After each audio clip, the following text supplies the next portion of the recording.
Welcome to Talking Giants presented by DraftKings. I'm your host Bobby Skinner here with my co-host Justin Pennick, and we have your Week 1 New York Giants versus the Denver Broncos preview. We got an interview with JoJo Rowles of Mile High Report in the middle, and then we're going to finish off with Danny King doing our fantasy drafts, Giant factors, and our quick pick'ems. Justin, how are you? Bobby Skinner, I'm good. I am excited. I'm nervous. We'll talk about that. But I'm extremely, extremely excited. This is the first time, and I can't tell you 700 some days probably, since I've been at MetLife Stadium for a relevant football game that actually does mean something. So it's really, really exciting. I'm planning on seeing a lot of people. I hope to see a lot of you. If you're going to be at the game, I'm going to be in most likely parking lot J. I'm going to be hanging out with Snacks. I'm not going to be in K. I'm going to park in K, but I'll be in parking lot J with Snacks. We're going to have a great time pregame, and we're going to enjoy a Giants win. So, I mean, I have a little speech, but I'm going to save it. How are you, Bobby Skinner? I'm good. And, you said you're nervous. I'm nervous too, but I am, if you're not nervous, you're not ready. And we're going to, so if you're new, if, you weren't familiar with the shows last year, our Friday shows, the first portion is literally us, like, talking about, the matchup, like previewing the matchup. Then we have a quick 10-15 minute interview with someone who covers the other team besides division rivals. So Eagles, Washington, and Cowboys, you don't have an interview on those ones. And then we have some segments to finish off that are a little less serious, but fun. The fantasy draft, like, people think it's just a game, but it's a good way to preview matchups. Yep. Justin, do you want to get right into the matchup, or do you have anything you want to say? You did your speech in the beginning, at least on the podcast app, for the hype up, and here's my little spiel before we start getting the matchups. What year is this Dave Gettleman, Bobby? 4. Year 4. 2018, we heard rebuilds take time. 2018, we heard I have a plan. We have a plan. Well, there's no more ifs, ands, or buts or excuses after this, right? And I know this is, no shit Sherlock type of statement, but it starts now. There is no, you have to wait and see. There is no, we have a plan. There's still this to do. It's right now. The Giants have kind of dug their own grave, and I'm so glad that they did, by getting Kenny Golladay, getting Adoree Jackson this offseason. They have dug their grave, and they said that this is going to be the year that we are going to try and rock and roll and become relevant again. And it starts this Sunday. We are one of the worst teams in the National Football League when it comes to week 1 and 2. It's time to change the narrative. Play relevant football in September. Keep football relevant in October. And let's even get into November this year. How about that? So it starts right here. It starts week 1.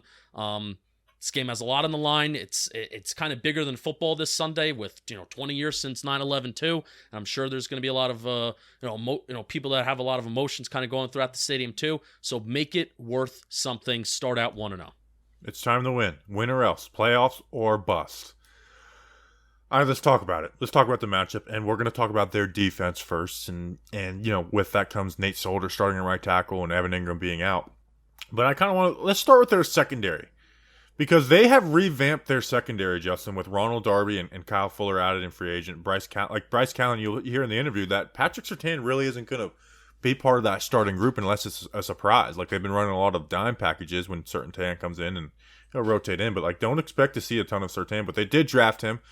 You have Justin Simmons, who's a really good free safety. So their secondary is revamped. But, I'm not, and this is going to be the theme of this preview, is that I'm not scared of their secondary. Their secondary compared to us isn't close. Darby's a good player. He's a good player. Kyle Fuller's a good player. But neither of those guys are viewed as top corners, top cornerback ones. Where James Bradbury is viewed as the top of the league. Adoree is he's a luxury to have someone at that level at cornerback too. I probably would take Adoree over both those guys. You can make arguments for both, but I would take Adoree, especially in the cornerback 2 role in those situations. And their defense, if you look at, versus the run game, and we'll talk about them with their pass rushers, they gave the 4th most yards per carry last year at 4.8, and just had the 8th worst scoring defense in the NFL. So their defense is better. Von Miller is returning, but I'm not scared of this defense. We added pieces. Kenny Golladay is here. Saquon's back. Kadarius Toney is here. It's year 2 in this Jason Garrett offense that they brought Jason Garrett back in. It's year 3 of Daniel Jones. Like, I have expectations to not light it up, but to score points. Like, we should not be afraid of this Broncos defense. We should respect it, but this isn't a defense I don't think that should be feared. I'm more or less afraid of ourselves rather than any other opponent so far. Yes. Yeah. You know? Yeah, and with those pass rushers, and I guess I'm getting ahead of myself, but like Von Miller missed the entire season last year, and he's 32 years old. Like, he's in the decline of his career. The Broncos were almost cut him this offseason for nothing. You know, and even in 2019 when he played at 8 sacks, 10 tackles for a loss, which are good numbers. Like, he's still a really good pass rusher, but he's not the dominant guy he once was. Bradley Chubb, it looks like he might not even play, but if he does, he had 7.5 sacks last year, 9 tackles for a loss. That's good, but if Leonard Williams puts up those numbers this year, you'll have some people like, oh, did he regress? Like, Leonard Williams had 4 more sacks than Bradley Chubb and like 5 or 6 more tackles for a loss than Chubb had last year. So, with our offensive line, it worries you, but this isn't TJ Watt and Bud Dupree week 1 like we saw last year. Like, this is a step below on every level of their defense, and expect, their linebackers in the middle is probably their weakness. So like, Nate Solder is the worry, Andrew Thomas is the worry, but they're a worry because they're just a worry. Yeah. You know what I'm saying? Like, I'm not afraid of this defense compared to other defenses in the NFL. Like, next week versus Washington is a different level than what we're facing this week.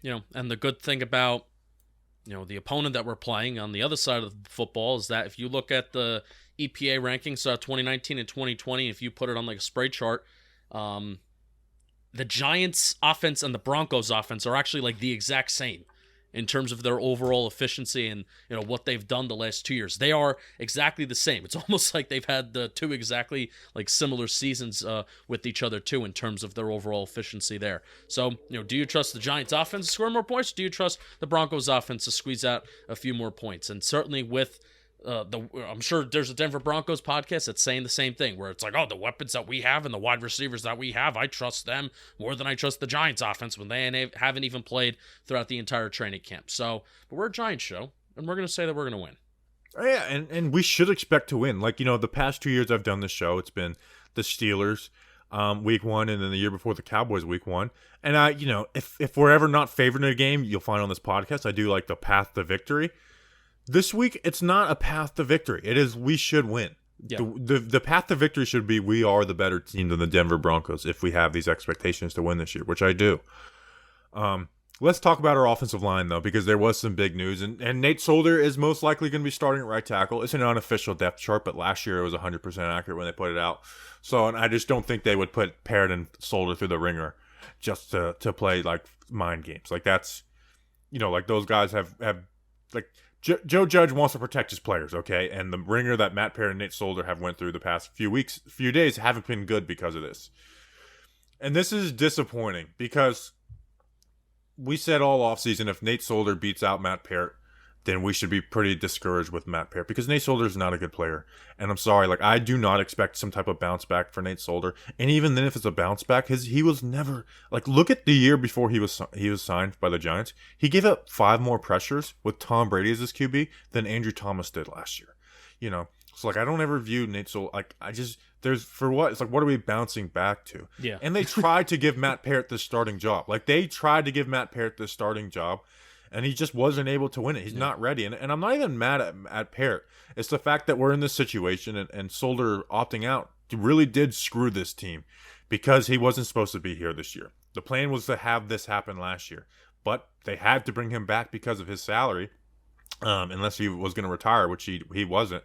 So it's disappointing because Matt Parrott lost out to Nate Solder because of who he lost out to. Like, and I'm not mad at Parrott for not being developed in year 2. Like, that wasn't an all or nothing. He could still develop.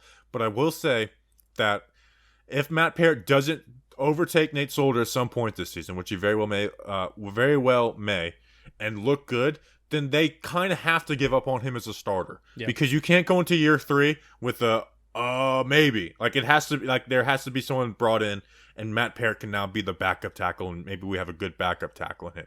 But if he doesn't come in and play consistent games in a row, not just rotating, starting full games and having teams game plan for him and look good, then you just can't move on forward with him. So, like, I don't view Matt Parrott really as a starting option going forward, because even when he does, because at some point he probably will overtake Nate Solder this year, I'm not expecting him to be good because he couldn't beat out Nate Solder to start the year. It's frustrating because we were spoon-fed that the tackle situation is fine, and they named Andrew Thomas and Matt Parrott by name. And I don't think Nate Solder, yes, him opting out sucked last year because then he would have been gone this offseason, but I still don't view Nate Solder as the reason why the Giants didn't make an upgrade at tackle this year. That's not the reason why. I know they had to carry the dead cap money, and that's now his base salary. I understand they had to do that, but I don't view Nate Solder as the reason why the Giants didn't draft the Rashawn Slater, let's say. Again, I think they made their bed with the free agents that they signed, and then they also made their bed with how they chose to attack this offseason and the draft, and I will never be upset at getting an extra first-round pick. But the one time that the Giants actually do trade back, in 2018 you had an opportunity, 2019, you can argue that you had an opportunity, but I don't want to get into that. The one year that they actually do trade back, we could look back on it and say, damn, we were screwed by that. But I don't even have the issue with the trade back because I like the trade back. No, I agree. My issue is that they didn't view right tackle as something that they should have brought in an upgrade over. Right. They believed in Matt Parrott, and clearly that was a bad decision. Okay, and I don't want to hear that, they just want to give Solder the reps versus a guy like Von Miller and the, Chase Young week 1 and week 2. Because if that was the case, then why did they try and give Matt Parrott the starting job all camp? Yeah. And I don't want to hear stop with it's Matt Parrott's back. Nate Solder missed 2 weeks, more recently with a shoulder injury. Matt Parrott was given a head start. Half a camp head start. Nate Solder came back during the Patriots joint practices, and I was surprised to see him out there. That's how long of a camp that Matt Parrott had a head start. Yeah, and he did start on PUP, but he was brought off pretty quickly within the first week. He hasn't missed a practice since. So I just don't want to hear those excuses, and I never use the ankle as an excuse for Thomas's poor play in 2020 either. So it stinks. So this could be and this is why all offseason I was like, I am much more worried about Matt Parrott than I am Shane Lemieux. One, because of the position, but it's Matt Parrott, there's nothing to go off of to say that he's going to be good besides potential. That was all, because even in his substitution in the rotation, he started to kind of get figured out towards the end. Versus the Ravens, he was bad. When he came in, he gave up a sack, and he had a couple other bad plays in his limited reps. And then week 17, they didn't rotate them at all.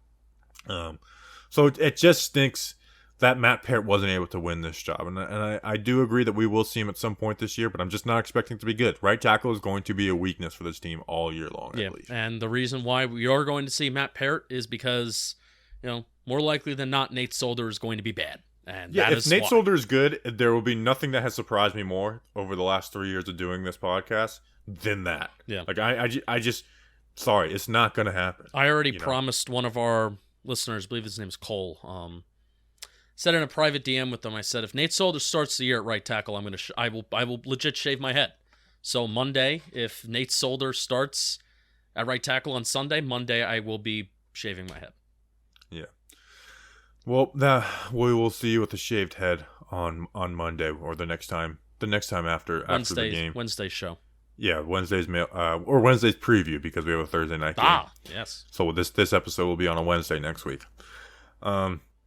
Yeah, and Dave Gettleman said Nate Solder was bad in 2019. Yeah, that's the frustrating thing, Bobby. I'm sorry I'm cutting you off, but that's the frustrating thing to me is that in the offseason where we got Andrew Thomas before, Dave Gettleman said the tackle situation is a problem. So it was a matter of in 2020, it's not necessarily what player are we going to pick. It's just which tackle are we going to pick. We knew the position that the Giants were going to go after. It's just which one of the four were they going to get. And now this offseason, Dave Gettleman said that I got the impression that we're fine with the tackle situation. And then to see, that's why it's so disheartening. And I think I took the spoon-fed, we were spoon-fed the narrative that Matt Parrott was going to be good and he was going to be the starter.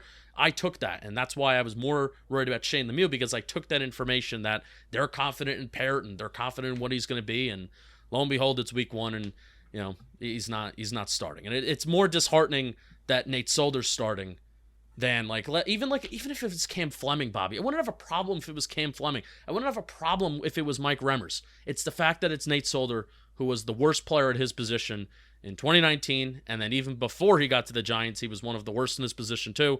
and we still gave him that big contract. I also don't view the year off as a good thing for Nate Solder either. No. Like, he admitted to not working out. Like, if you go read his article coming back, he basically, like, flat out said, like, I need the money. Like, I'm coming back for the money. And I just don't think Nate Solder has some, like, big chip on his shoulder to prove that he's still a guy. I just don't. Watch the way he talks. Look at his tweet after the draft in 2019. It is a tweet of someone who hates the, like the way the NFL, treats its players. And he should, like, I'm not criticizing. Like, like there'll be people like, oh, Nate Solder should give money back. No, screw that. Not a dime back, to quote Jim Calhoun.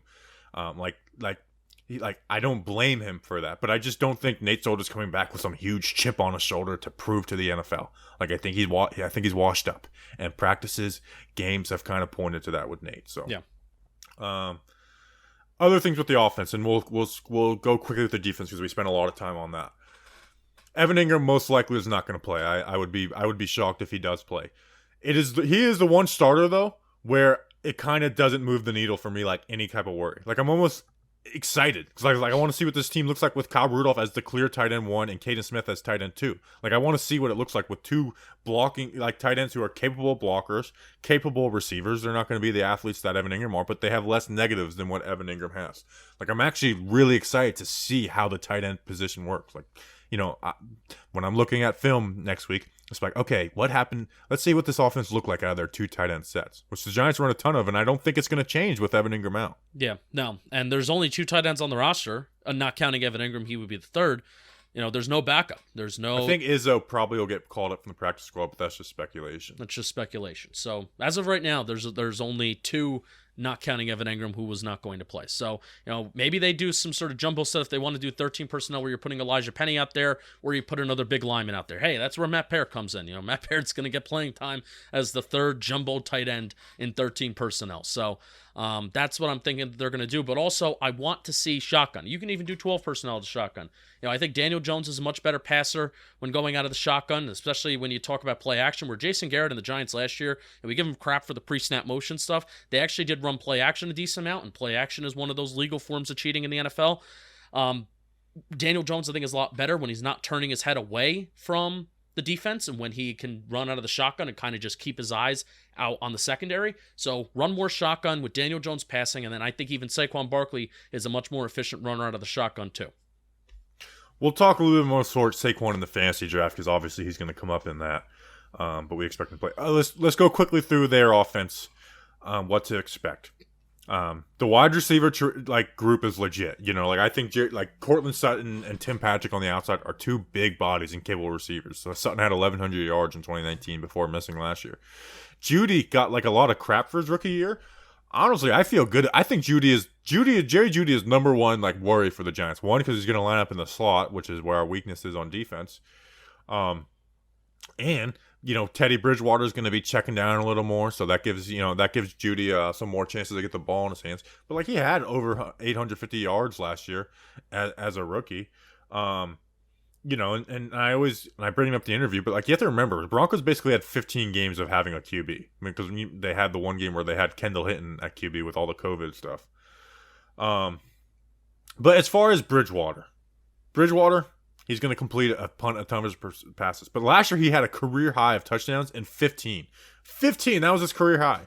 And in that year, he had 11 interceptions, which was, that was one more than Daniel Jones had last season. And Bridgewater missed the game last year. I think on 3rd down, we are going to torture Teddy Bridgewater. I hope so. I really do. I cannot wait to see what Patrick Graham does on 3rd down. Force him to throw the ball downfield. I mean, because if he doesn't do it anyway, and if he's not going to do it, then force him to. If Jerry Judy goes up and he beats Darnay Holmes 1-on-1, or if one of these other outside wide receivers, Moss is one of these outside corners, then sure, you tip your cap and then you adjust after that. But make Teddy Bridgewater throw the ball deep, and I would love to see some different energy to start this year for this Giants defense of being aggressive, having Teddy Bridgewater kind of running for his life a little bit. That's what I would love to see week 1.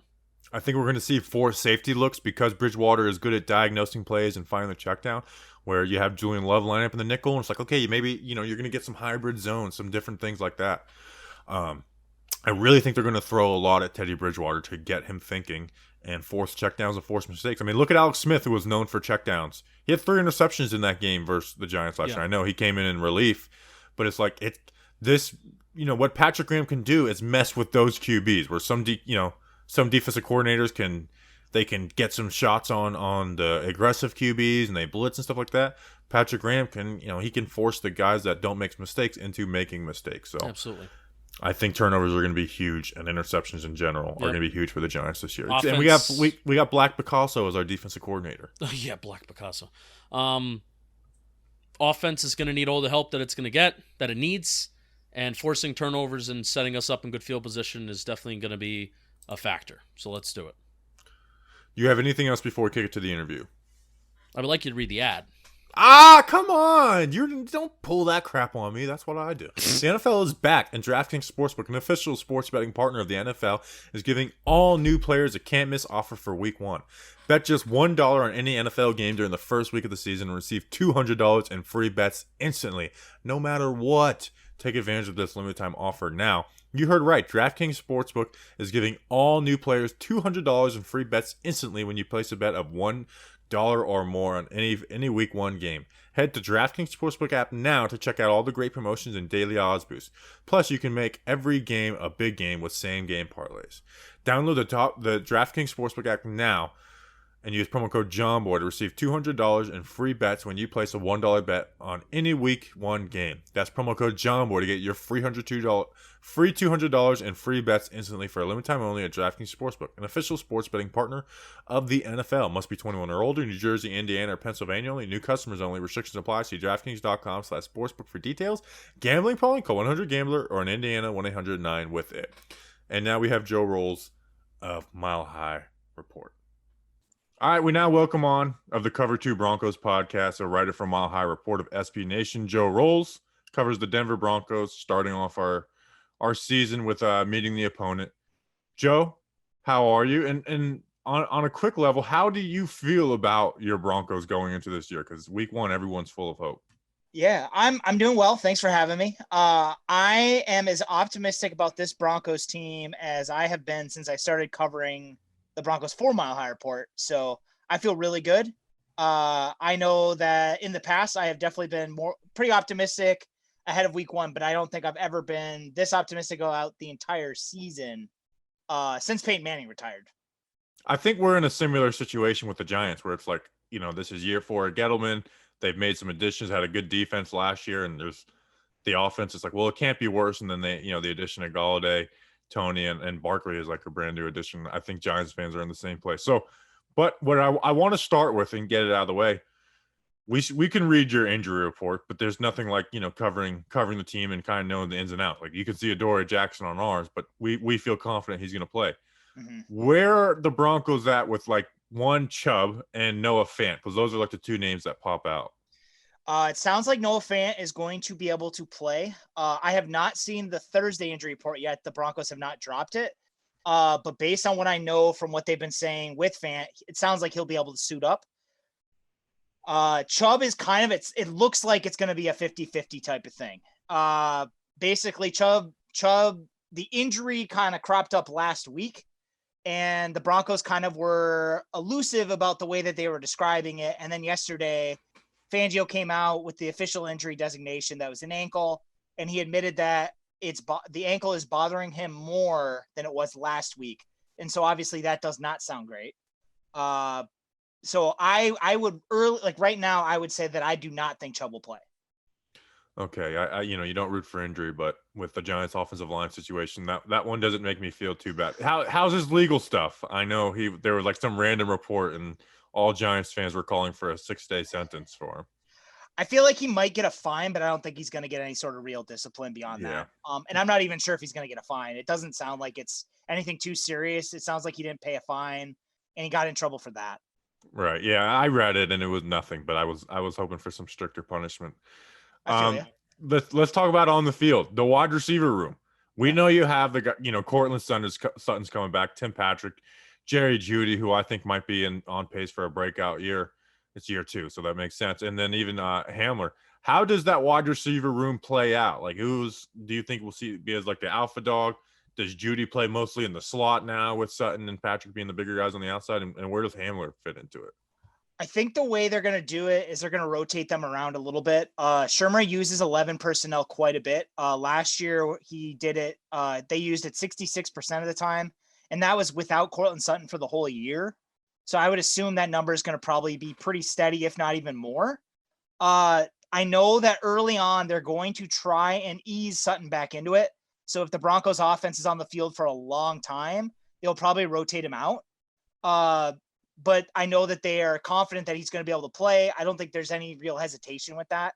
I would think that it's going to be Tim Patrick, Cortland Sutton on the boundary, and then Jerry Judy in the slot. And then if KJ Hamler rotates in, what they'll do is they'll move Judy outside, take either Sutton or Patrick off, and then put Hamler in the slot. Who do you see as being like the main, like the best yard getter from that group? Because Sutton obviously put up good numbers in 2019, but Judy was drafted high and has that pedigree. I think Judy's going to end up being the wide receiver 1 by the season's end. I know Sutton, and again, this isn't to knock Sutton by any means, but I just think Judy is on another level in terms of the way he's able to create separation. And the fact that they have Teddy Bridgewater at quarterback, they have a quarterback who can maximize that. I think Sutton will be like a 1B to Judy's 1A, but I do think that's how it'll go. Judy is the guy that worries me. I mean, one, you mentioned that he's going to line up in the slot, and that's where if there was one big weakness besides the edge for the Giants, it's like, okay, what are they going to do at nickel corner? Obviously, Bradbury and Jackson on the outside. And Judy, from the outside, it seemed like he kind of got like some unnecessary hate. Like he had a decent season for a rookie.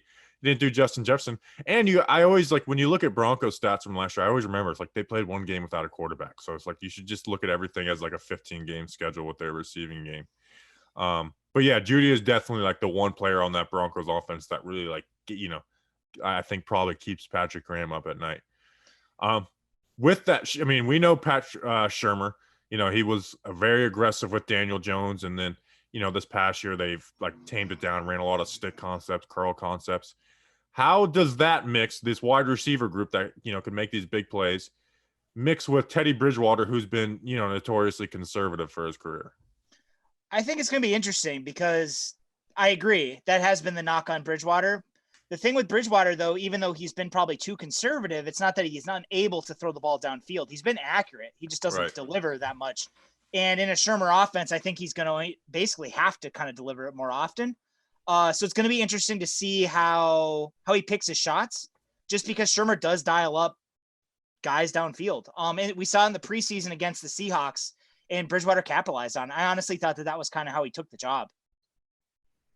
Yeah, it was interesting. It's before Bridgewater was, given the job, there was a debate like, who do we want to see, Locke versus Bridgewater? And I think because, because we know Pat Shermer is as good as anybody, it's like, well, Bridgewater's not going to make those bad decisions. And like you mentioned, it's like just because he's been conservative doesn't mean he can't go deep, where it's like, Patrick Graham could bait a guy like Drew Lock. Where are you at with it? Were you like rooting for Lock to get the job or Bridgewater or what?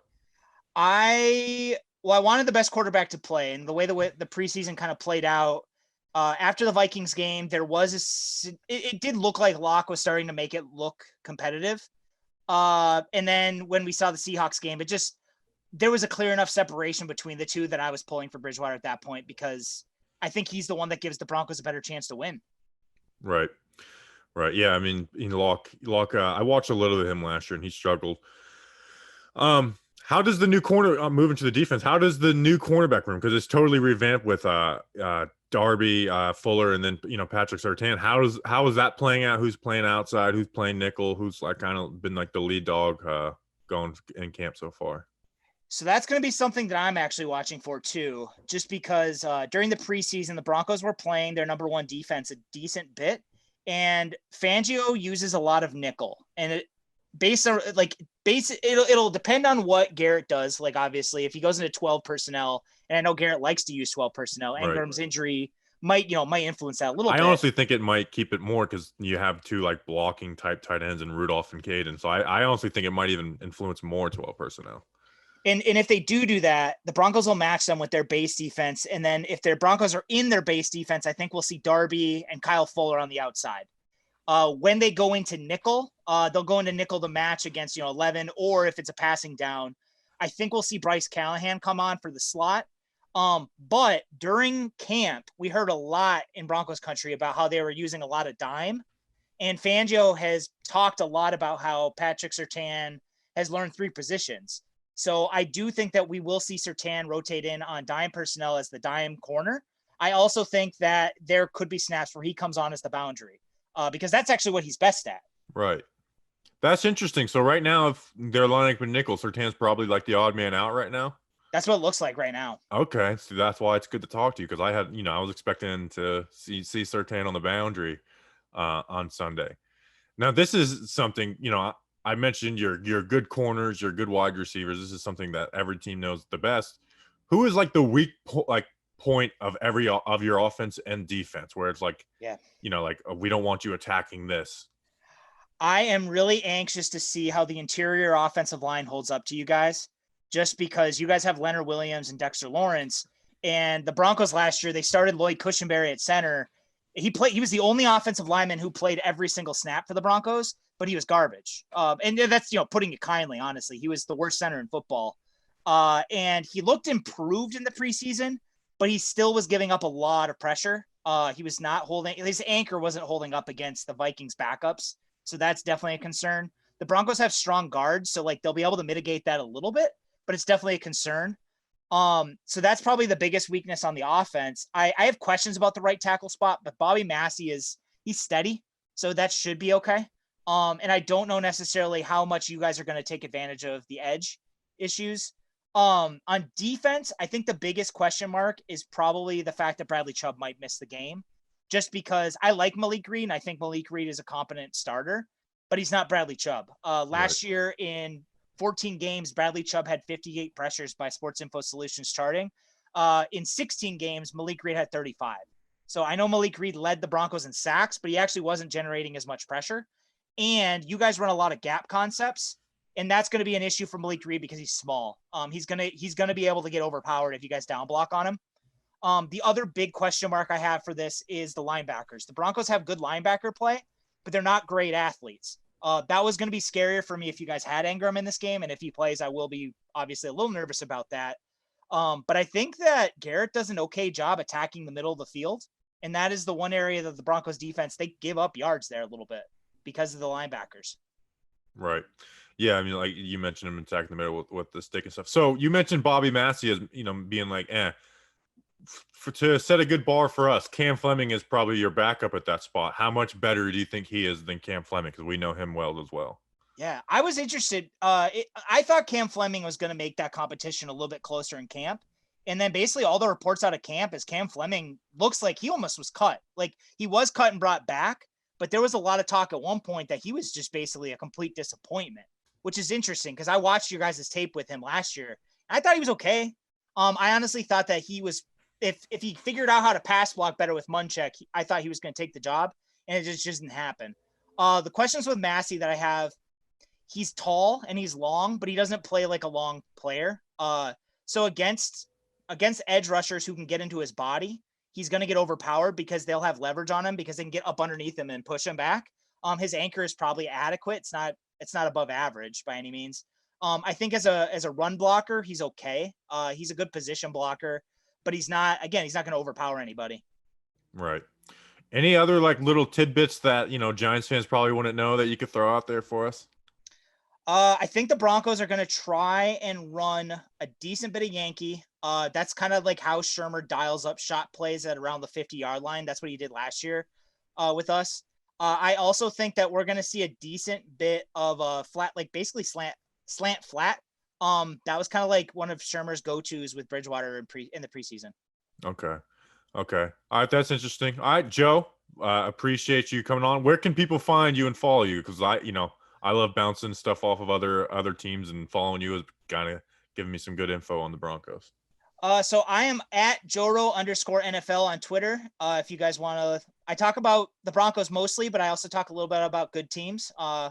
Also, if you want to listen to the pod, I am at Cover2 Broncos. I talk about the Broncos mostly, but I, again, dig into other stuff too. So, and then my writing is at Mile High Report. I listened to a good chunk of you with Mark Schofield, who we know well. So if people want to, check that one out, that'd probably be a good one to see where the Broncos are at. All right, Joe, I appreciate you joining us. Definitely. Thanks for having me.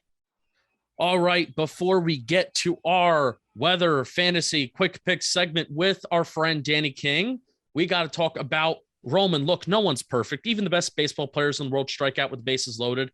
Even Daniel Jones, who is the most perfect quarterback ever, trips on 80-yard runs. The best golfers in the world, wish Bobby was here to hear this, sometimes 3-putt with the tournament on the line. So if you feel like you're coming up a little short in the bedroom, it's perfectly okay. But if it's bothering you, these are options. You can go to GetRoman.com/JohnBoy. With Roman, you can get a free online evaluation, ongoing care for ED, all the comfort and the privacy from your home. A U.S. licensed healthcare professional. They'll work with you to find the best treatment plan if medication is appropriate. It ships you free with 2-day shipping, which laka Allah. The whole process is straightforward and discreet. Getting started simple. Go to GetRoman.com/JohnBoy and complete an online visit. Take care of your ED without leaving your home. I hate leaving home.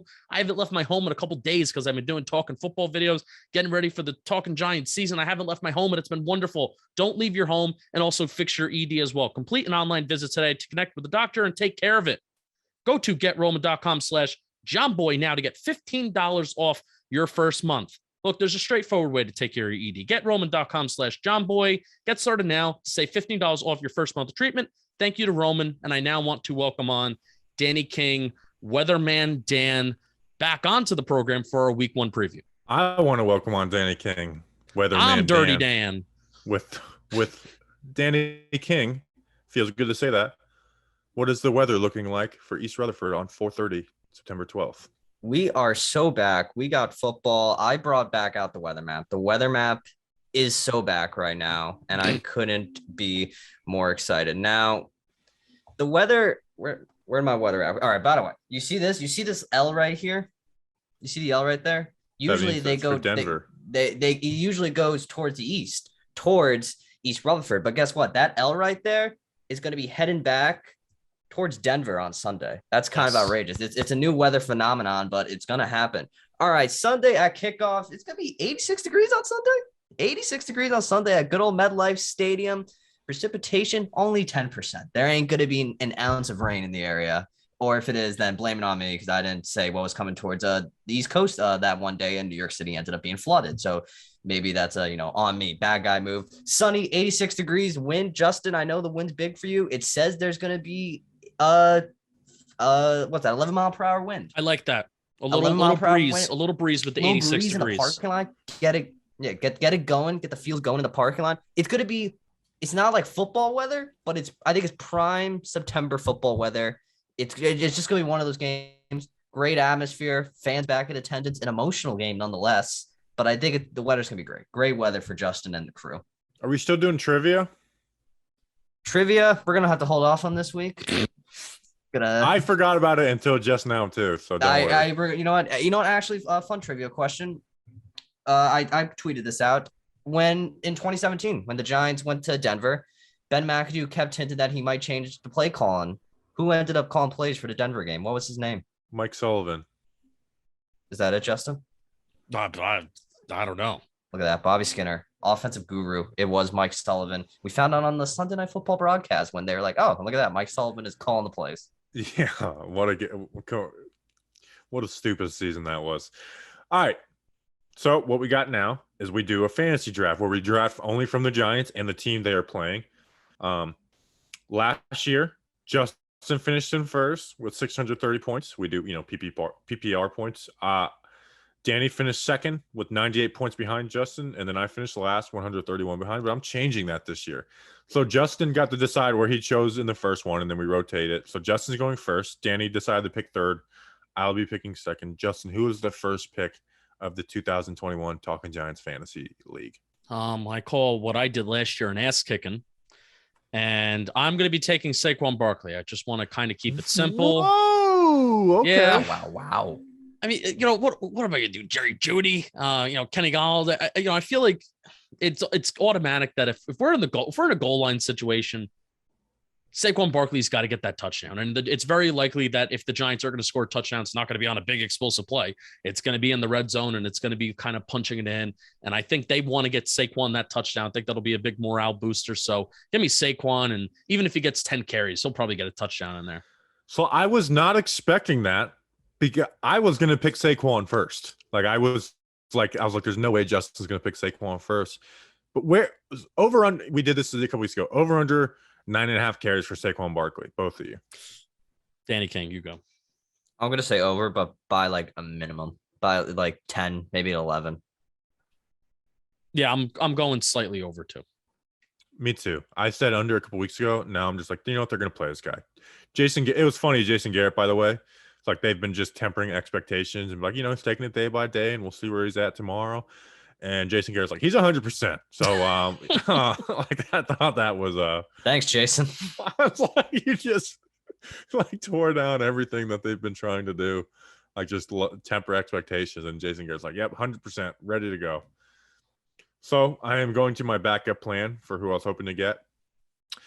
And I am going Kenny Golladay. Like, do we need to go revisit why we got this guy and the whole episode? And honestly, like, I'm not worried about chemistry with Daniel Jones when it comes to Kenny Golladay. Like, I'm really not. Look at Darius Slayton and their chemistry that Daniel Jones had their rookie year. And Darius Slayton missed all of camp, essentially, and then missed the first 2 games of the year. Like, Darius Slayton didn't get any chemistry with Kenny Golladay. And Darius Slayton's not the type of player that Kenny G is. So I'm expecting a touchdown. I'm expecting our defense to play really well against the receivers, and they have a trio, so it's not like there's one alpha dog that's going to get those touches from them. So I'm going Kenny Golladay with my first pick for 2021. I mean, you gotta. The guy's got to play up to the expectations. Kenny Golladay probably would have been my pick anyway. My first pick, I'm gonna have to go with if I believe the longest tenured Giant on the roster right now, Sterling Shepard. I feel like Sterling Shepard with Kenny Golladay. I feel like Sterling Shepard might draw a little more attention because Evan Ingram's out, but he might benefit from a quote unquote hopefully fully healthy Saquon Barkley back. Kenny Golladay, Sterling Shepard could take. I think him and Daniel Jones have a good connection, and Daniel Jones can trust him to get the job done. Then my second pick is going to be Kyle Rudolph. With Shepard. Wow, we're going all Giants for the first 4 picks. Shepard is going to get you 12 points every week. Like, he is the most consistent pick. Like, like every week, Shep's going to give you 12, and then there'll be weeks where he gives you 20. So, like, he's the most consistent pick of this draft this all year. Like, Shepard is always going to – you're never going to have, like, those 9-point games total that we had last year when you picked Shepard. Yeah, he guarantees you fantasy points, and if you want to at least keep up in this, Sterling Shepard's a guy. And then, obviously, I already said it. I'm going to take Kyle Rudolph. I won't dive too deep into it because, obviously, we have a segment for that later. But it's obvious why Kyle Rudolph is the pick if you just been – following along. He's 11th on my big board. I got faith with him. I picked him up in fantasy immediately. The moment I heard Ingram was going to be out, he was picked up. I mean, what's like a stat line you're looking for? Like, to be 5 catches, 45 yards, and a touchdown? I believe so. You said Saquon might be their big guy in the Kyle Rudolph is going to garner those red zone targets. That's something they haven't had in recent years, was a tight end that can go up and get it. Ingram, because he had the butterfingers. Kyle Rudolph can easily be the guy in the end zone that is like their main go-to. I just feel like to get good value with Rudolph, it's like you got to get 2 touchdowns in a game for Rudolph. But every time I criticize the Danny pick, it ends up like biting me in the ass. Like Cam Sims has a touchdown and 100 yards. So, I mean, it's also interesting because Evan Ingram was just flat out just not an option in the intermediate part of the field last year. And we do know that Daniel Jones does like to have his tight ends be options and check down options in the middle of the field. And that's what Jason Garrett, that was a staple of his offense in Dallas with Jason Witten, Hall of Fame player, and Kyle Rudolph, certainly not that, but he's certainly a better route runner. He's a smarter route runner of kind of sitting and finding those zones. So I'm going to be interested to see if like Kyle Rudolph can take that relationship that he had if Kyle Rudolph can have the relationship that he had with Daniel Jones and Kaden Smith in 2019. Does that make sense? Yeah, that makes a ton of sense. Okay. I am going with who was 3rd on my big board, and he is the player. This guy worries me more. No, I won't say that. He doesn't worry me more than Von Miller. But after Von Miller, this guy worries me more than anybody on the Denver Broncos, and that's Jerry Judy. Like, I think this guy's going to have a stellar year. And you look at, their wide receiver trio. Sutton and Patrick are going to be playing on the outside. We have Bradbury and Jackson on the outside. We got Holmes in the middle. I think they're going to attack. I think they're going to try and attack that spot. And the one player that I'm worried about and excited to see the way Patrick Graham schemes against is Jerry Judy. But he is, I think if there's anyone on that team where you're like, they're going to have a really big game, it's Jerry Judy. So I'm going Jerry Judy. Jerry Judy's a good pick. Does have the highest upside out of all of them, all those receivers, partially because if he's going to be lining up in the slot, Darnay Holmes will be there. But, hey, is Xavier McKinney going to come down and play the slot? Is Logan Ryan going to come down and play the slot? But still, he probably has the most talent out of all of them. So, I'm going to go with next. McKinney Well, versus Judy, Alabama and Alabama. Maybe there is a little bit of that. Like I know Ooh. what makes this guy tick. Yeah. I am going to go with Noah Fant, tight end from the Denver Broncos. Hopefully we're looking at the wide receivers and the Giants corners are clamping those guys down. Since Judy's off the board, I'm going to go with Font, where this guy could be open in the middle of the field. If the Giants do want to run a little bit more of an aggressive approach, Teddy Bridgewater has been known to be a check down Charlie and not really throw the ball deep throughout his career. So Font can be the guy in the middle of the field that can be open for him. So that's going to be first pick, my second pick. And then on the go around, It's a good pick.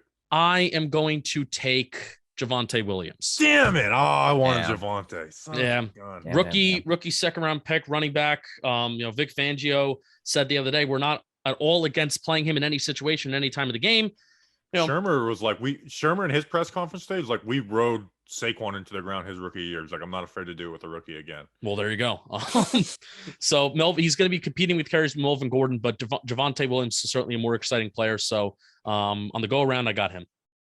That pisses me off. Solid stuff. I'm a big Javonte believer, but I'm also a believer in our run defense. I don't think anyone's going to like tear us up. But I was looking at Javonte there. I'm going to another wide receiver, Cortland Sutton. I had 1,100 yards in 2019, missed all last year. If you ask me which one would maybe get a touchdown, I could see it being Sutton, because they're not going to always have Bradbury following him around. So yeah, I'm going Cortland Sutton with my third pick. Danny. Final two picks are Danny. It gets really interesting here because honestly, Kadarius Toney's on the board. I'm not taking Kadarius Toney because we don't even know how he's going to be used. That's certainly an interesting option, I should say. Darius Slade and ownership. I'm going to have to go Devontae Booker. I feel like he's also going to be a factor in this because no way they're running Saquon out there fully 100%. I just don't believe Jason Garrett. We said he barely gets over the 9.5 carries. So Devontae Booker is going to play a factor in this game. Hopefully he racks up points for me. And then I'm going to have to take probably the other receiver on the board, Tim Patrick. I feel like Teddy Bridgewater has a lot of weapons, and the Giants are going to have to prepare to guard a lot of quality players like Noah Fant, Jared Judy, Cortland Sutton coming off the ACL. So I feel like Tim Patrick is definitely going to earn some reps. And I just can't right now get behind Darius Slayton after the down year he had last year. We are going to run the ball, with your Booker pick. I do see us trying to run the ball, and I want the Giants to run the ball a good amount this year because we do think they have a good run blocking offensive line and to ease up some of the pass rush. And, it's a offensive line struggled earlier in the year, and they get better as the year goes on. It's just the way things the NFL goes. It's a unit that needs cohesiveness. So I do agree that Booker – I really do think Booker and Saquon will get the equal amount of touches. So I can, like I said, I'll say Saquon 11, Booker 9 for carries on Sunday.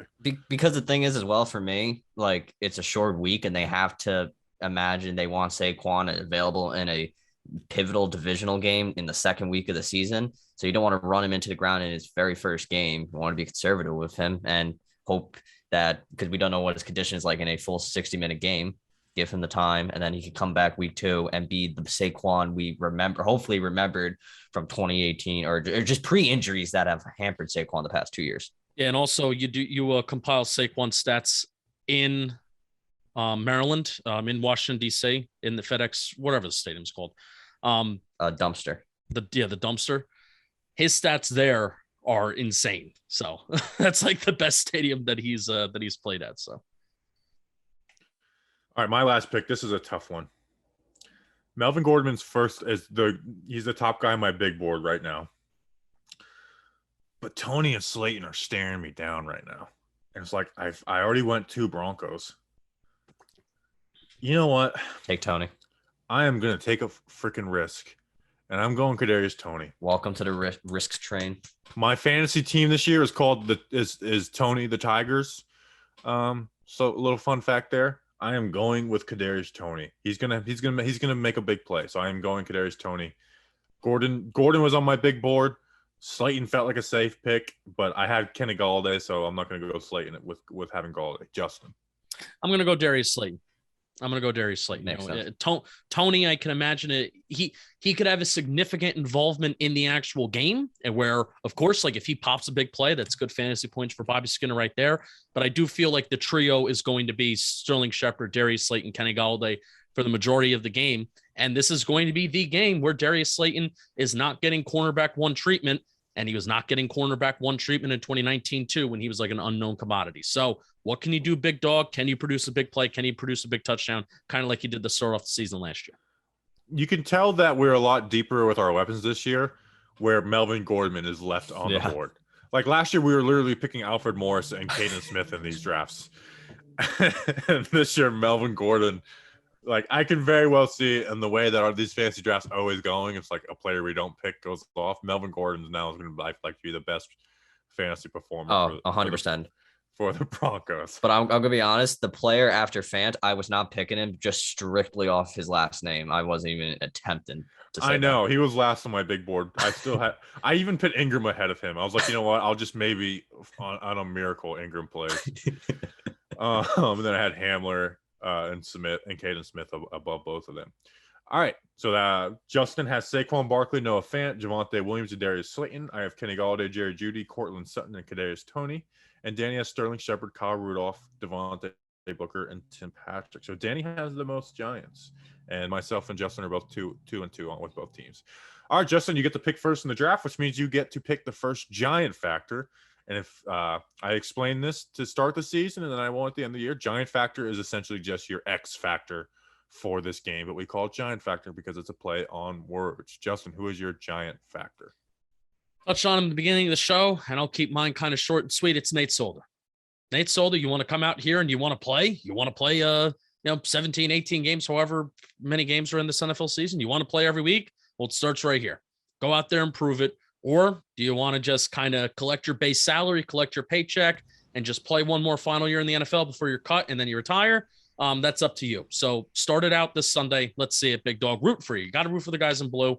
Even though I don't think it's going to be good.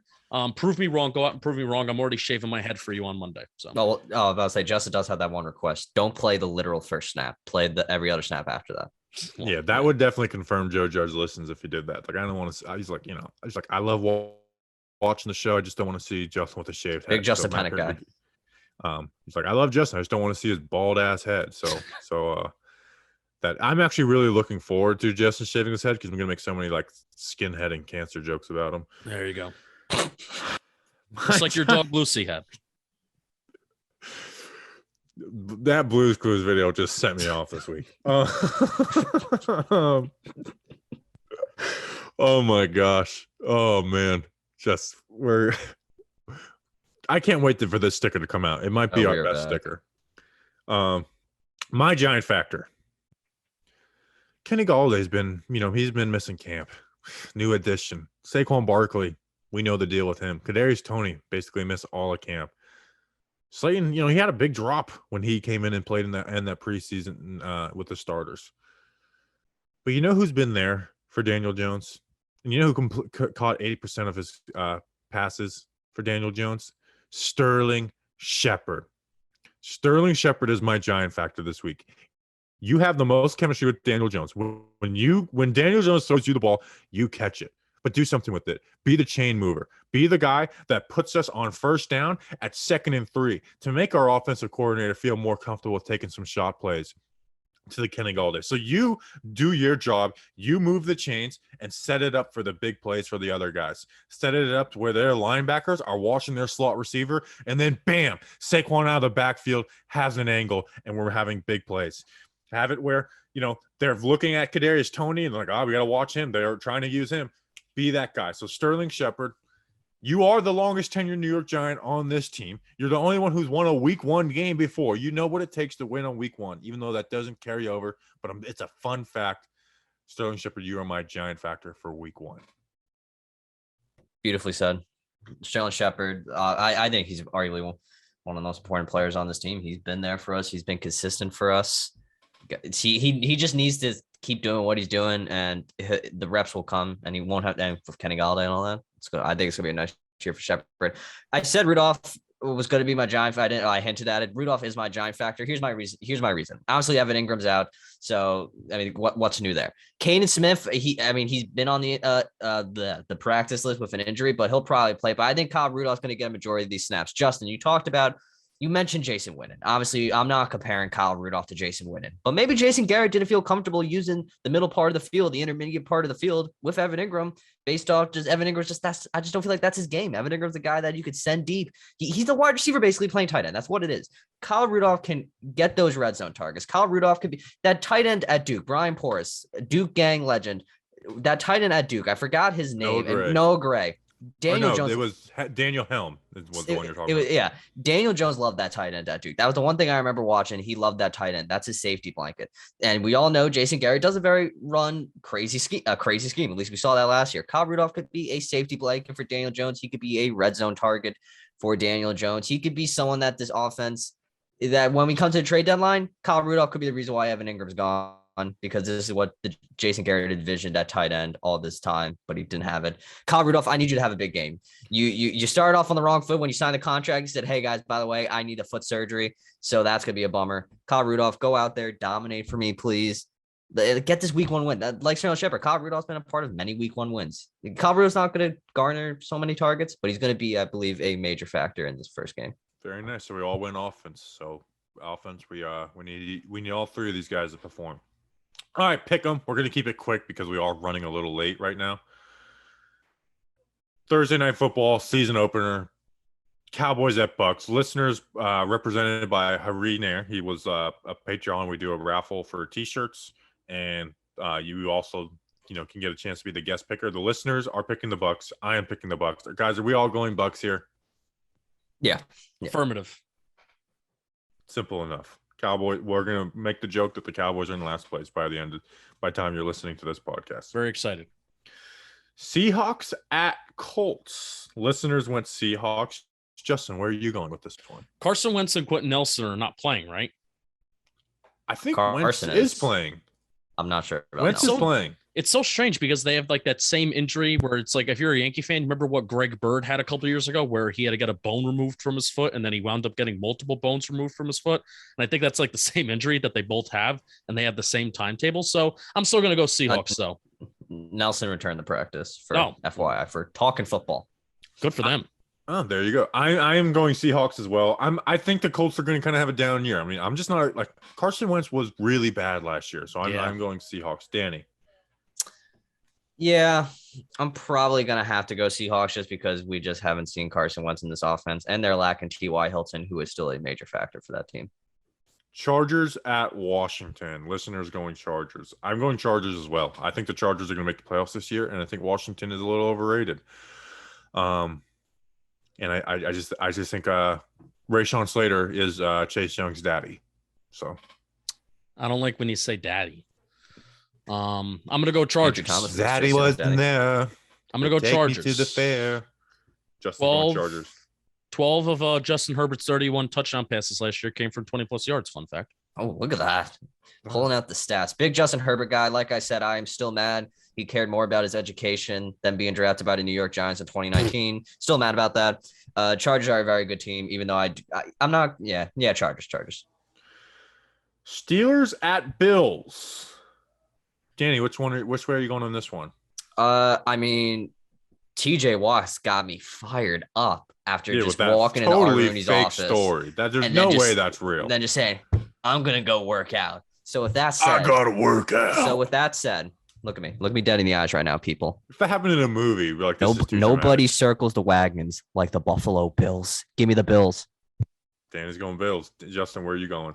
It's actually kind of crazy. So I just did my 5 best and 1 worst positional thing, and TJ Watt was the most dominating player out of all of the positions that I did with like 86 points out of a possible 100. So go check out those Talking Football videos on YouTube. I'm going to go Bills though. I'm going Steelers just because we've been agreeing too much. So I'm going Steelers. I think the Steelers are going to stink this year. Listener, that division is really good, but I had the Ravens were my pick to win the division, but now they're all getting hurt. Listeners went Bills as well. The Sam Darnold Bowl, Jets at Panthers. Listeners went Jets. I'm going Panthers. The Panthers are my surprise team this year. I think the Saints are going down, are trending down, and the Panthers are trending up. I am going with Sam Darnold and the Panthers to make Jets fans cry. Like how brutal is that the QB that they screwed up is going to beat them in week 1? I'm going Panthers. Justin? I'm going Jets. I'm excited for Salah. I'm excited to see what he can do in New York. I'm excited for Zach Wilson to see what he can do in that offense, because you have a lot of the San Francisco minds that are heading to New York and they followed Salah. So give me Zach Wilson. I think Sam Darnold's going to see some ghosts. I hate that I just made that joke. Maybe he'll. Who do you got? Well, what was that? He got. Oh, was it mono? Was that disease? No, not mono. That's the completely wrong disease. When Sam Darnold got that, he had mono. Mono. Maybe he'll catch a case of mono. Maybe he'll give a case of mono to the Jets. Robbie Anderson, Sam Darnold. They're gonna destroy the Jets. It's their revenge game. Even though I do like Robert Saleh, and I just like the Jets in general. I just don't see them doing it against Sam Darnold this week. The Jets have a horrible defense. Browns at Chiefs. This is a lot of people's AFC Championship pick. Listeners went Chiefs. I'm also going Chiefs as well. I'm not trying to overcomplicate it. The Chiefs are a really good team. They went 15-1 last year, and they lost in the Super Bowl after both their tackles got injured in the playoffs. I am going Chiefs as well. Danny? Yeah, give me Kermit the Frog. Justin? Yeah, revamped their offensive line and also paid their quarterback a lot of money, and they did it all in one off season. So give me the Chiefs. Dolphins at Patriots. Listeners went Patriots. Justin, who are you going? I'm going Patriots, and I thought that this was going to be, I guess the Jets over the Panthers is my big upset, but I'm going to go Patriots. It's going to be a little bit of an upset, and I'm confident in what they're doing over there in New England. I do think the Patriots are going to make the playoffs, and I would probably pick the Patriots as just a better team this year. I do believe in them, but it's Mac Jones' first game. I'm going to pick the Dolphins in this one. So next time we talk about Dolphins-Patriots, I promise you I will pick the Patriots, but this week I am picking the Dolphins. Danny? Big Miami guy. Love the city. Love the Dolphins. Love Brian Flores. Battle of Alabama quarterbacks. I'm going to rock with Tua this week. The clearly better two quarterbacks too, by the way. Jalen Hurts sucks is what I'm saying. That's why we're not even picking that game. Final game, Sunday Night Football, Packers at Saints. Listeners went Packers. I already gave away my hand that I think the Saints are going to be bad this year. I am going Packers. Justin? Packers. Danny?